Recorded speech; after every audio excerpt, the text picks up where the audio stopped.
Great.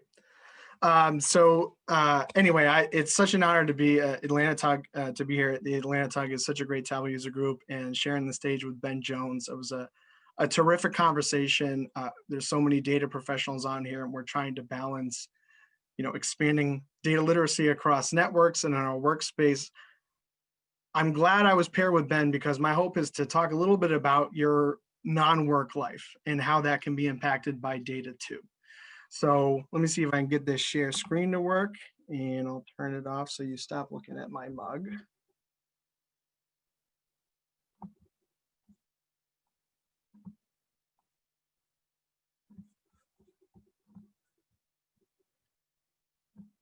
Okay. And I'm hoping you guys can see my presentation at this point. So I'll get started. So again, hello, my name is Will Strouse. I visit for fun, not just for work. I love data art. I love the Tableau community. I'm a first-year Tableau user group ambassador representing the Boston TUG, and I'm a member of the Veterans Advocacy TUG. I'm not an armed service veteran, just the son of one, but that doesn't matter because if the Veterans Advocacy TUG is for anyone who wants to join, so please join us there. Since April of this year, so in 2020 Amazonian time, like 179 years ago, I started working for the Solutions and Analytics Engineering BI team at Amazon Robotics. We develop data analytics and visualization tools to support AR robotic systems across the globe. The technologies are mind-blowing, and while I love my leadership team, my SAE BI team, and I'd be happy to chat about anyone curious about working for AR, this presentation is not about robots, so sorry. You may have heard me talk about data farming on Zach Bowder's Data Plus Love podcast, at the NOLA TUG, New Orleans TUG, the Buffalo TUG on Twitter, or like within the first 10 minutes of any conversation with me, but I'm really excited to share some new visualizations and give some updates for anyone that's been following our family's data story. If you have no idea who I am, even better. My goal today is, again, not to teach you really anything new and mind-blowing about Tableau. This is our anecdote. It's our personal story about becoming closer to nature using data visualization and analytics. So why small farming? Well, there's countless paths between these two, but we really felt like it was either no tech or high tech, and all the attention was paid on how you were producing your electricity. We've always tried to do the daily green things like recycling. We bought a hybrid car a while back, turning lights off, conserving water, but we had no way to really quantify our footprint aside from our utility bills. So what was the straightest path for us to stay in society while knowing we were putting our best foot forward in terms of living a sustainable life? We learned about a huge gap in sustainable development and the ultimate headwind really for farming. Farming is a tough game. The average age of farmers is like quarter past dead because 1 to 5% of your stock or crop is worth more than the rest combined. Now, we'll talk about that later, but let's look at this. 40% of every seed you sow or livestock you raise gets tossed. Imagine if everyone who shopped at Amazon this holiday season left 2 out of 5 packages for the garbage man to pick up. 95% of that gets decomposed in landfills, which means anaerobically, which releases methane. And we all know that's a greenhouse gas that traps heat 20 times at the rate of CO2. To put that $165 billion into perspective, that's more food than the United States imports or exports in a year. All the while, 1 in 10 Americans experience food insecurity. So there's a huge gap here, and it's clearly a moral issue. Now, I'm focusing these stats in the United States, but if you want to learn more about sustainable development goals, see amazing visualizations that are built with these topics, please go check out the SDG Viz project. I'm showing a visualization here by co-lead Vindo Kumar, and it's a beautiful visualization. It ties food waste and hunger together. So also a shout out to Brian Moore, Jackie Moore, the Moores, they're from Boston. They're co-leads with the Boston Tableau User Group and this project. So if you want to learn more about global sustainable goals, go there. Why are we wasting so much food? particularly in America. I like to call this the Cézanne Effect, and I think this is something we all know. So thanks to my favorite French artist in the advertising industry, American shoppers have completely unreasonable expectations for their food. Only 1 to 5% of peaches, for example, I'm talking to Georgia, so we'll go with peaches, are #1 peaches. The #2 peaches, in terms of their grading, are worth 75 to 90% less. So many medium-sized to small-sized orchards choose to leave those 2s and 3s on the ground and rot, and because it's not even worth the labor to go pick them up. In grocery stores, if the canvas of the produce aisle is not perfectly composed, even more goes to waste. Shoppers don't like stragglers. Another area of waste related to food, not including that 165 billion, is animal waste. Unfortunately, the blame tends to go to the animals. Before we became data farmers, we spent our free time hiking, kayaking, bird watching, and not once in nature have we seen a 500 million gallon poop lagoon with 5,000 herbivores living their entire lives right next to it. Now that the velocity and frequency of seasonal storms hitting the Gulf Coast, the Mississippi River Valley, and the Carolinas are increasing, water table contamination is an annual threat. That picture in the bottom left corner is a hog farm where all of their waste lagoons were put into the local water system because of a flood. Don't forget that the animals are drinking that same contaminated water. They're enduring an existence contrary to millennia of evolution. When we started learning about raising livestock, we could see the difference, and some of the books would use the term growing instead of raising. And it kind of reinforced this idea that you could take an animal like you would an ear of corn, plant it in the ground, it would grow, and then you would harvest it. What's important to note here is that we're not, with the right farming practices, we can produce more food that is more nutritious and respects the animals. So we're not talking about getting rid of any animals or getting rid of Chick-fil-A. Karen, I'm going to mention Chick-fil-A. I love it. Seriously, I would really love a gift card. So when we had finally saved up to buy our first home, we picked this spot. It's a little ugly, but you can see why we picked it. So like most small farmers, we live at home. It's about 6.5 acres. And where we live is these sort of rolling hills between the Monadnock Mountain Range and the Nashua River Valley. So we get a lot of wind. It's very cold because it's in New Hampshire. And we started with specializing in livestock versus produce. I'm not sure how much you know about New Hampshire, but so we're about like 950 miles northeast of Atlanta. We're called the Granite State. So we had this, essentially New Hampshire was carved out by the Laurentide ice sheet 20,000 years ago, exposing the mountain ranges, and we have a lot of granite quarries. And we had this beautiful rock formation called the Old Man of the Mountain. And it looked like an old man's face. It was beautiful. And it fell off in 2003, which just devastated the state. And they made these really cool profilers. So if you go there now, you can stand on a spot and kind of look down the barrel of these steel beams that have these contoured edges on them, and it recreates that kind of three-dimensional view of what the face looked like. So that's really cool. It's a big thing to know about New Hampshire, is the Old Man of the Mountain. We're also known for politics. We're the first to primary. My alma mater, St. Anselm College, and my wife's alma mater, they host debates every year. I'll say that we are not America. We're like 90% white, 4th in median income, and 40th in GDP. So there's a lot of bedroom communities in southern New Hampshire. I just want to make sure that we're early to vote, but we really don't represent America. We're a small state. We know that.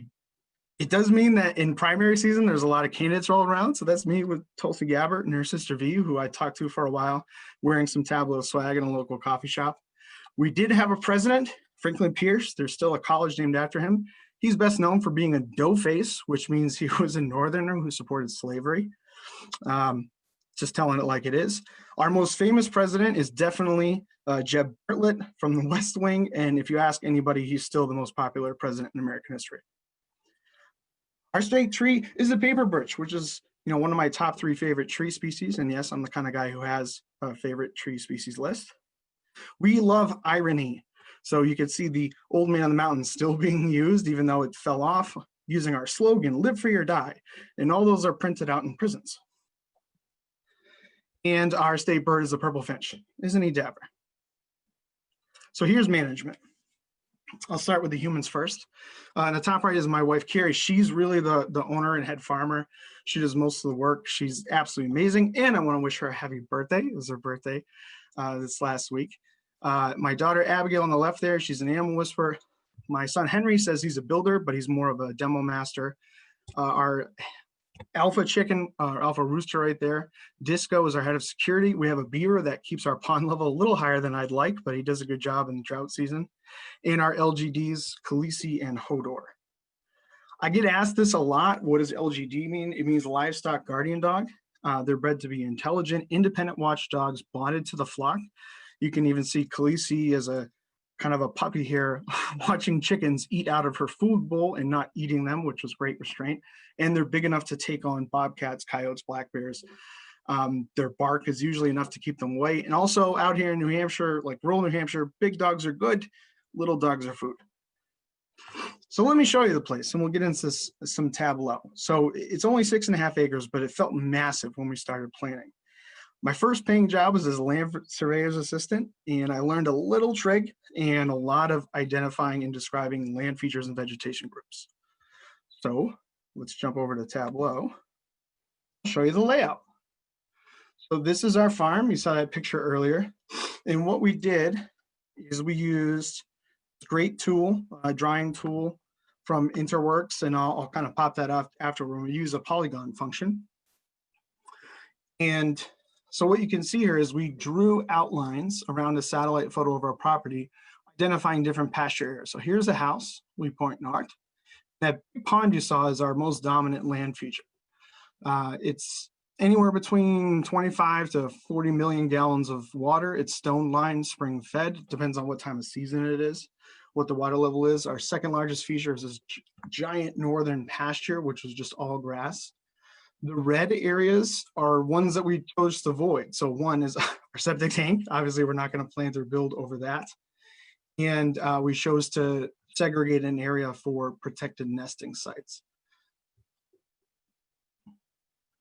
I'm just going to jump back into this. So again, big shout out to this tool. I'm trying to show the three functions of this. So we could do points, paths, or polygons. You can import an image or look up on the map and export a table and just bring it into Tableau.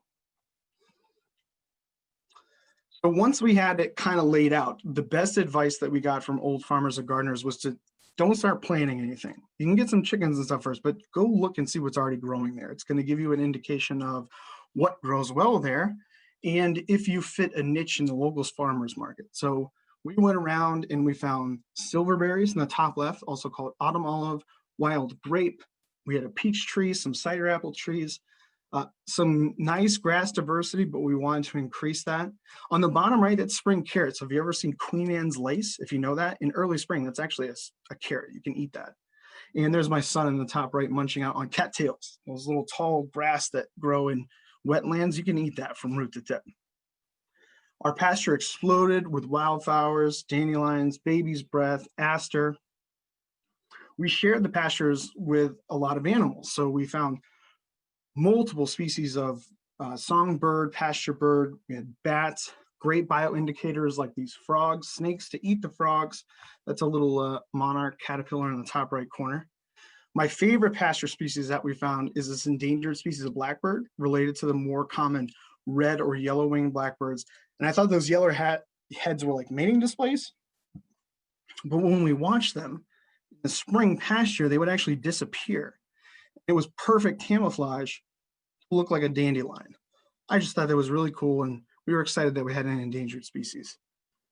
I say the term pasture and not lawn very specifically. Lawns are wasteful, unproductive monocultures that require constant fertilization and microbiome sterilization to look like a fairway. These are bad. Anyway, to the pond.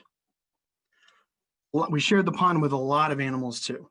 Frogs, ducks, migratory birds, amphibians, otters, the beaver. We found dangers too. The American kestrel in that top left corner is really no threat to the flock. It's about the size of a blue jay, but the bald eagle underneath it and the red-shouldered hawk next to it definitely were. That bobcat in the bottom left, his name is Robert Felix. Took at least a half dozen ducks and chickens, including our 2 alpha roosters. So Denzel and Chanticleer that you saw earlier, yeah, they got killed. Really the big threats were these plants in the middle. So the Oriental bittersweet, Celestris orbiculatus, is an invasive species. It's terrible in the Northeast. It rips down trees, and you see those bright berries. Anything that looks like that in the dead of winter when everything is starving, you know is toxic. And you see those delicious berries on the right. These are highly nutritious silverberries, and these are not. These are deadly nightshade, and we have kids and we have animals. That's a Tropa belladonna. So we had to kind of map that, and we wanted to look at what we had available for timber, what we had, if we had any sugar maples or something we could use, and also what the impact of these toxic plant species are. So we made another visualization.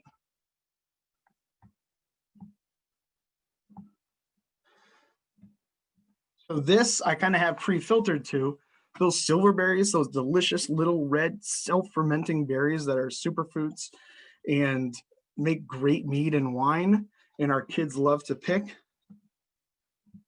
Here, they grow all over our property. The problem is that those little red berries, the deadly nightshade and the bittersweet, grow amongst them.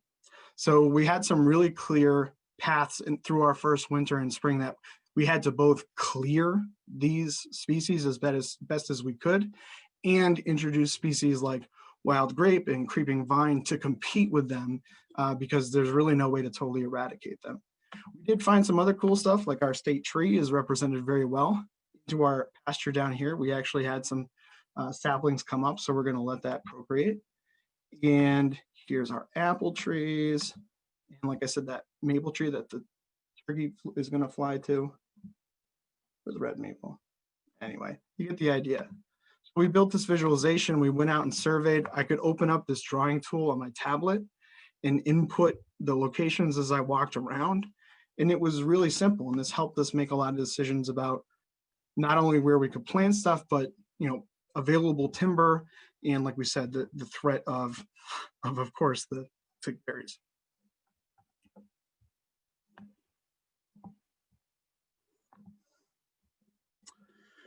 So given the space we had, we chose to have 2 different pasture groups. We had a free range flock of ducks, geese, turkeys, and chickens, along with more controlled groups of rabbits and chickens that we would move around in tractors. This is a great visualization by Zen Master John Smith for his 2019 Iron Viz entry, where he does a great breakdown across the United States of this balance between pasture and cropland. Essentially, we decided to start with all pasture land to prepare certain planting areas to become cropland.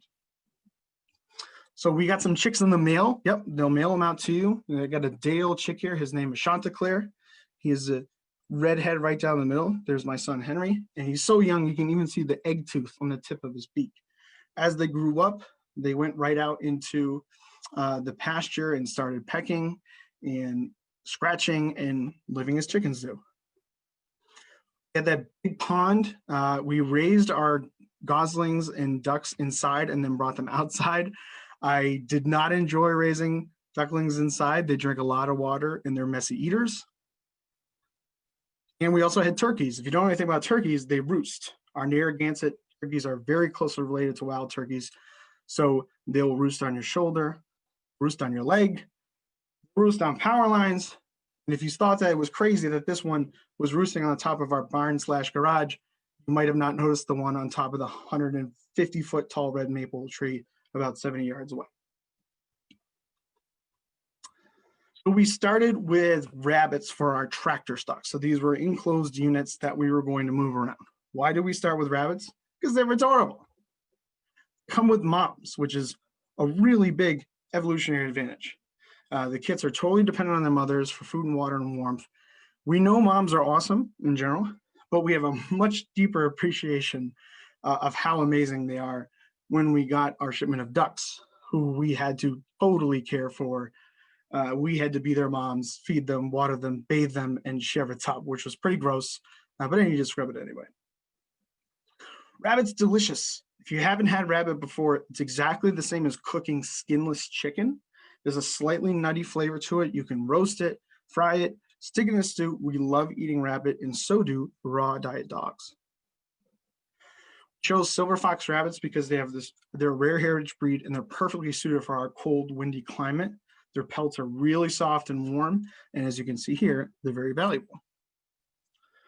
Our biggest inspiration for the pasturing method is famed farmer and author Joel Salatin from Polyface Farm in Virginia. He has so many great books, TED Talk on how grass and herbivores can essentially save the planet, and several how-to guides for constructing mobile pasture structures. So the idea is that we're taking these rabbits, putting them in structures, and moving them in paths around the property. Some of the variables or controls that we had is that rabbits really shouldn't be run over the same patch as another family group in the same summer to avoid transmission of diseases. Chickens can go anywhere, but they don't control where they poop like rabbits do. So rabbits will poop kind of in a pile in the run area, where chickens will just poop everywhere. Larger structures for us had to be aerodynamic because we have so much wind. So we chose to buy these geodesic climbing domes to use as dome tractors for our chickens and our grow out rabbits, and then those little slide hutches because they have little nesting boxes for our breeding kit. And we use the path function of this drawing tool to organize and track how we moved our animals across the pasture. So what you're seeing here is our first group of 5 hutches, and now comes in our first chicken tractor. Those chickens are going off in an area, eating everything that they come in contact with, where you can see that we brought those rabbit tractors where we used to have that ugly, disgusting monoculture lawn grass. You see a little overlap. I'm going to talk about why we did that later, but now we're bringing the rabbits all the way around that beautiful maple tree in the middle of our pasture. The chickens, that hutch, that dome was a little tougher to move than we thought, so we kind of would shimmy it around and get about a quarter of it every on. So I kind of reduced the frequency as we were recording this. You can see the rabbits are still moving to pasture, and right now we're in late December. Last grass is in, and we had our first big storm. Here was one of the first mistakes we made, is that we brought all the rabbits into this barn / garage and put the hutches on top of pallets. They were still pooping and urinating the whole time. So we had a daily task of now shoveling out all this black gold, these little gold nuggets, cold compost, perfect garden compost, and it built up over time. We've this year kind of reconfigured and wind protected the structure so the rabbits are going to be outside. But again, just in all honesty, here's where we probably could have done things differently. Now, as we go into the next year,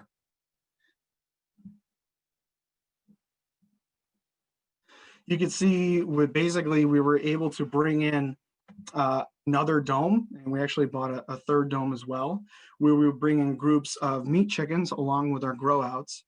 We did kind of double back over areas, again, using this tool we knew that we didn't cover in the pasture. And we also kind of were able to segregate family groups and make sure that we weren't transmitting diseases. The outcome of this is that we were able to actively pasture over 1 acre of our property. And if you look there, I basically calculated this using the rate that rabbits, chickens, and ducks poop with the number that we had at any given point on our pasture over time, and came up with a cumulative fertilizer deposit of almost 1.5 tons of the good stuff.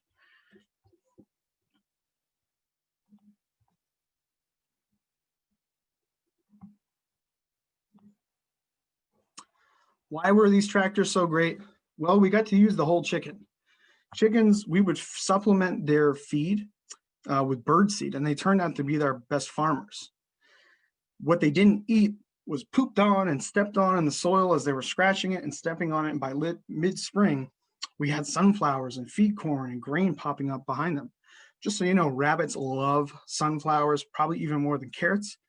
And the seeds contain fatty acids and oils that promote good skin and coat health. What did we get out of this? We get enough meat to feed our family of 4 through the entire long coming winter. Enough animal product to sell on top of that to pay for supplemental feed and those 2 new pasture tractors. We also got so many eggs. There's a massive difference between a farm fresh egg and one from your grocery store. So the eggs that I eat in the morning, and I've lost a bunch of weight just eating eggs, they're a day old, day old duck eggs. When you get them in the grocery store, they're about 5 to 8 weeks old. Egg cess is easy to deal with. I don't love pickled eggs, but there's plenty of recipes out there. Egg cubes are convenient and good for baking recipes. You could fill up a few freezer bags, lay them flat, and use those for scrambies. You see how I did the little eggs cubed in the 2D eggs there? Yeah, I thought that was clever. I want you to know I thought that was clever before I tell you that these salted egg yolks in the middle, you dry them in cheesecloth and you shave them onto pasta or soups and salads, and it's like Parmesan cheese, creamy, savory, and they are not glazed apricots or butterscotch candies like I thought they were. And popped one in my mouth, and it's essentially like putting a whole shaker of salt in your mouth. So like I said, clever. I don't have an egg viz. Unfortunately, I started tracking our egg totals every day with all kinds of metrics like size, volume, double yolkers, color, possible parent. Once summer hit, we were gathering a dozen a day and started selling them as quick as we could gather them, and I just lost track. So our plan is to maintain a viz really inspired by one of my favorite people, Lindsay Betzenhall. She has this great circle of influenza, which shows kind of the phonology of the influenza virus. And we wanted to use this to show eggs because we did notice, seasonal peaks and valleys in terms of egg production as forage was more or less available. And if anybody knows how to make it look really cool ellipse, like an egg, or like the path around the sun, let me know. I'd love to know how to do that. I have no idea. So we've have a long way to hit our goals. We're very proud of Silver Fox Farm. I hope a few of you have at least entertained the idea of becoming data farmers too. And here's how we recommend starting. Join a CSA. This stands for Community Supported Agriculture. These are your small farmers around you. You do a quick search. I looked at localharvest.org. It gave me 51 results around Atlanta. Small farmers were really, really hit when restaurants closed because those nice little foodie places were supplied by local farms that are no longer serving. So please invest in your food, invest in your local farming, go learn your farmer's name. It's really quick. Just Google search CSAs near me now. Get some chickens. Even a small little hutch that you could buy at Petco or somewhere, you could put it in your residential pasture, not yard. Move them around. You'll get eggs all year. They'll reduce your food waste incredibly. Few notes. Chickens don't like to eat candy, chocolate, or junk food. Like you were going to throw that away anyway. Really moldy stuff, put in your compost. Onions in big quantities aren't great, but if you have pulled pork or something from the other night, brisket, they won't worry about it. Nightshades and avocados aren't terrific. They're better for your compost anyway. Everything else is good, including, cooked turkey, cooked quail, duck, goose, and yes, chicken. If you are going to do some planting this year, this is one of my favorite visits of all time by Jade Wimpy. It's a beautiful planting calendar. People have taken up really useless hobbies in COVID. There used to be a thing called victory gardens. Let's plant some COVID gardens this year and use this tool. You can input your planting season, what planting method, do you want to plant in spring, do you want to plant summer, and you can look at what vegetables or produce that you want to grow and customize a planting calendar. I love this viz. We used it to do a couple of our test gardens this year. And if you only have like 2 square feet of residential pasture, you can make one of these potato towers and get yourself 2 square feet of potatoes and only 2 square feet. So this is the end of my presentation. Before I take questions, we really wanted to thank you all so much for listening to our data story. The next chapter for us is getting some pasture pigs and milking goats to tackle the untouched half of the northern pasture and eat up our fallen cider apples. We're building a large geodesic greenhouse that will be lit and heated by a battery charged by a wind turbine kit, and start planting our first market garden. And all those rabbit holes that we had dug, Yeah, that's where we're going to plant trees. They kind of made that decision for us. So please follow us. You can find me at Twitter at dataandadoctrine.com. But again, the boss of this whole thing is my wife, Carrie. So please follow us on Instagram or on Facebook at silverfoxfarm.nh. And that, I think, is my time. Thank you so much. Well, this was awesome. There were so many comments about how cool it was to hear Tableau being used like this. This is something that like you don't think of all the time, using it in a personal way. This was fascinating. And we have 6 acres of land. We live like in a suburb of Atlanta, south of Atlanta. So you really got me thinking, like, perhaps I could do something like this. This would be really cool. You can do it. I think Joel Salatin's first book was called You Can Farm. Everybody can do this. Like, even an herb garden in your window is going to prevent a huge amount of food waste. So really, again, we want to be sustainable. I can't afford a Tesla truck, so I just got some chickens.